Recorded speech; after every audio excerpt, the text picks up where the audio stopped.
Hi అండి. Welcome to my channel. ఈరోజు వీడియోలో కొర్రమీను ఇగురు ఎలా రెడీ చేసుకోవాలో చూపించబోతున్నా. ఇప్పుడైతే వెడల్పాటి బాండీ తీసుకుని అందులో తగినంత ఆయిల్ వేసి, అలాగే తురుముకున్న ఆనియన్ వేసి, ఇంకా పచ్చిమిర్చి, కరివేపాకు కట్ చేసి వేసుకోవాలండి. ఇలా అన్నీ వేశాక స్లిమ్‌లో పెట్టేసి దోరగా వేగనివ్వాలి. అలా వేగుతున్నప్పుడు ఒక స్పూన్ పసుపు వేసి మరి కొంతసేపు దోరగా వేగనివ్వాలండి. గోల్డెన్ బ్రౌన్ కలర్ వచ్చేంత వరకు బాగా వేగితే ఆనియన్ మనకి కర్రీ అనేది టేస్ట్‌గా అనిపిస్తుందండి. ఈ టిప్స్ ఫాలో అయ్యి మనం కొర్రమీను ఇగురు చేస్తే చాలా టేస్టీగా ఉంటుంది. ఈ కర్రీలో ఆయిల్ కూడా ఎక్కువే పడుతుందండి. అప్పుడే మనకి కర్రీ అనేది చాలా పర్ఫెక్ట్‌గా కుదురుతుంది. చూసారు కదా!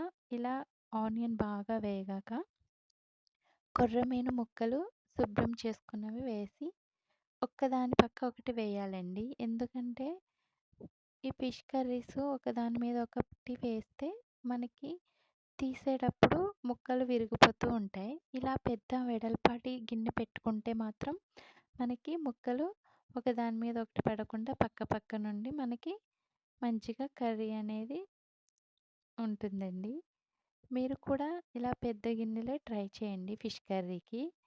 ఇట్లా ముక్కలన్నీ వేసేసాక ఒక 5 మినిట్స్ మగ్గనివ్వండి స్లిమ్‌లో పెట్టేసి. ఇలా మగ్గాక మనం ఫ్రెష్‌గా అల్లం వెల్లుల్లి పేస్ట్ నూరికిని వేసుకోవాలండి. ఫ్రెష్ అయితే మనకి చాలా టేస్ట్‌గా ఉంటుంది.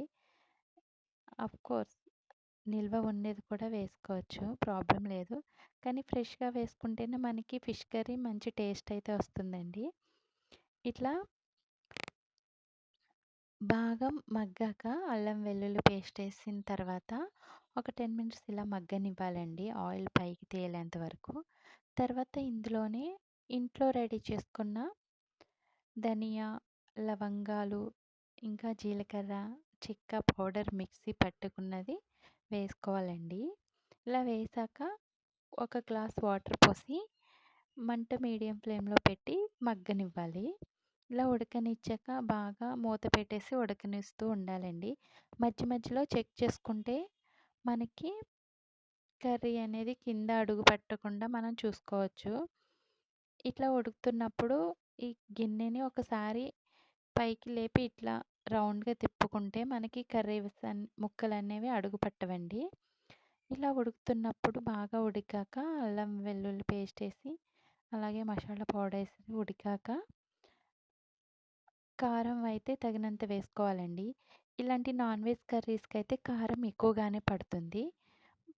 నేనైతే 7 స్పూన్స్ ఏసానండి.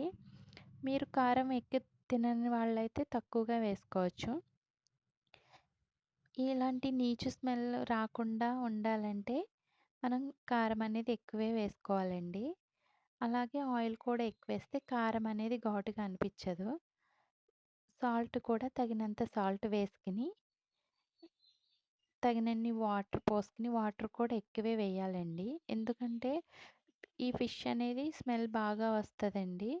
మనకి ఆ స్మెల్ పోకుండా రాకుండా ఉండాలంటే వాటర్ ఎక్కువేసి ఎక్కువ టైం ఉడకనిస్తే మనకి నీచు స్మెల్ అనేది రాదండి. ఎక్కువ అంటే మరీ ఎక్కువ కాదు. ముక్క మునిగేంత వరకు వాటర్ పోయాలండి. ఇలా కొత్తిమీర కూడా ఎక్కువగా వేస్తే మనకి నీచు స్మెల్ అనేది రాదు. ఇలా వేసేసాక కొంచెం వాటర్ వేసాక ముక్కలన్నీ మునిగేదాకా ఇలా సెట్ చేసుకోవాలండి గరిటెతో. అలా అని గరిటెతో తిప్పకూడదండి. మధ్య మధ్యలో ఇలా ముక్కలేవి మునగకపోతే ఇట్లా గరిటెతో సెట్ చేసి మూత పెట్టేసుకొని ఒక 15 మినిట్స్ అట్లా ఉడకనిచ్చేయాలండి మంట మీడియం ఫ్లేమ్‌లో పెట్టి. మనం వాటర్ ఎక్కువ వేసాం కాబట్టి అడుగు అనేది అంటదండి. ఇట్లా వేసుకొని మూత పెట్టేసి ఉడకనిస్తే ఇలా బాగా ఉడుకుతున్నప్పుడు మనకి ఆయిల్ పైకి తేలుతుందండి. అప్పుడు ఆయిల్ సరిపోయినట్టే. ఆయిల్ పైకి తేలకపోతే కొంచెం ఆయిల్ వేసుకోవచ్చండి మధ్యలో. ఎందుకంటే మనకి కారం ఘాటు అనేది ఎక్కువ అనిపించదు ఆయిల్ వేస్తే. ఇట్లా ఉడుకుతున్నప్పుడు మనం స్టవ్ మీడియం ఫ్లేమ్‌లో పెట్టుకొని ఉడకనివ్వాలండి. ఇలా మధ్య మధ్యలో చెక్ చేసుకుంటూ ఉండాలి. ఇలా ఉడుకుతూ ఉండగా మనం సాల్ట్ అది చెక్ చేసుకుంటే సరిపోకపోతే మళ్ళీ వేసుకోవచ్చండి. చూసారు కదా! ఆయిల్ అనేది మొత్తం తెలియట్లేదు మనకి. ఫిష్ కర్రీస్‌కి ఎక్కువ ఆయిల్ పడుతుందండి.